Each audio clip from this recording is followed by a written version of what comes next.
চলো তাহলে আজ তোমাদের সাথে কালী পুজোর যে থার্ড ডেটা ছিল সেই দিনের ভিডিওটি শেয়ার করে ফেলি।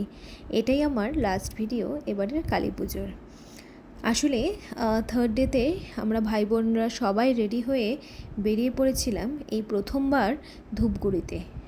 এর আগে জানো তো কোনো দিনও আমরা ধূপগুড়িতে যাইনি কালী পুজো দেখতে।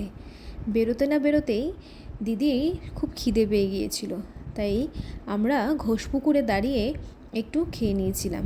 আর জানো তো ধূপগুড়ি পৌঁছে সেখানকার লাইটিং দেখে আমি তো পুরো মুগ্ধ হয়ে গিয়েছিলাম।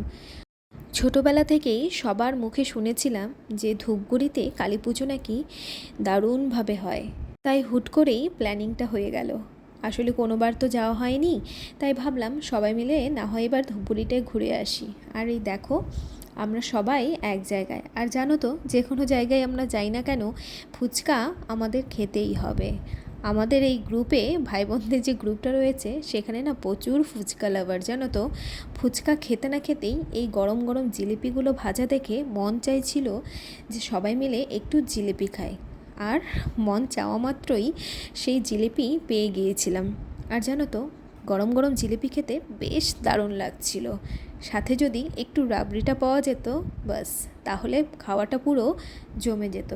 কিছুক্ষণ পর চলতে চলতে দিদি আর বোন পুরো টায়ার্ড হয়ে গিয়েছিল। আর জানো তো ওখানে না একটা টোটো দাঁড়ানো ছিল, সেখানেই ওরা দুজন বসে পড়েছিল একটু রেস্ট করার জন্য। তারপর সেখান থেকে বেরিয়ে পড়লাম। আসলে এত যে ভিড় হবে সেটাও না ভাবতে পারিনি। জানো তো এই সময় প্রায় রাত 12:30 কি 1:45 বাজে, ঠিক এই সময়। তখনও আমরা সবাই লাইনে দাঁড়িয়ে দাঁড়িয়ে ওয়েট করছিলাম কখন আমরা সেই প্যান্ডেলের ভেতরে ঢুকতে পারবো, ঠাকুর দেখতে পারবো। জানো তো আর আমার দিদি সে যেখানেই যাক না কেন আমার ভাস্তার জন্য যদি চোখে ওর কিছু পড়লো ও না কেনা অবধি ওর শান্তি নেই। তারপর ও সেটা কিনেও নিয়েছিল, এই র্যাবিটটি। তোমরা জানিও হ্যাঁ তোমাদের র্যাবিটটি দেখতে কেমন লাগছে। আমার তো খুব কিউটই লাগছিল।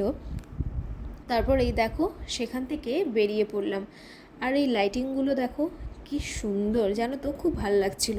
মনে হচ্ছিল সবাই যেন একসাথে হাত ধরে ঘুরে বেড়াই, তা না হলে হয়তো আমরা ভিড়ের মধ্যে কোথাও হারিয়ে যাব। এখানকার পূজা প্যান্ডেলগুলো না খুবই সুন্দর ছিল।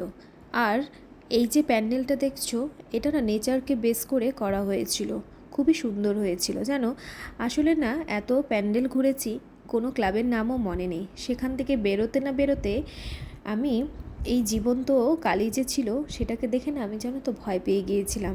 আসলে হুট করে বেরিয়েছি, তখন চোখের সামনে পড়েছে, আমি আর আমার বোন দুজনেই ভয় পেয়ে গিয়েছিলাম। সে যাই হোক সকলেই তো মানুষ বলো, ভয় পাওয়ার তো কিছু নেই।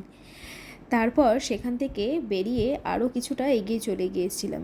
বেশ কিছুটা চলতে চলতে জানো তো পা না ভীষণ ব্যথা করছিল, তাই একটু জুতোটা খুলে দাঁড়িয়ে পড়েছিলাম।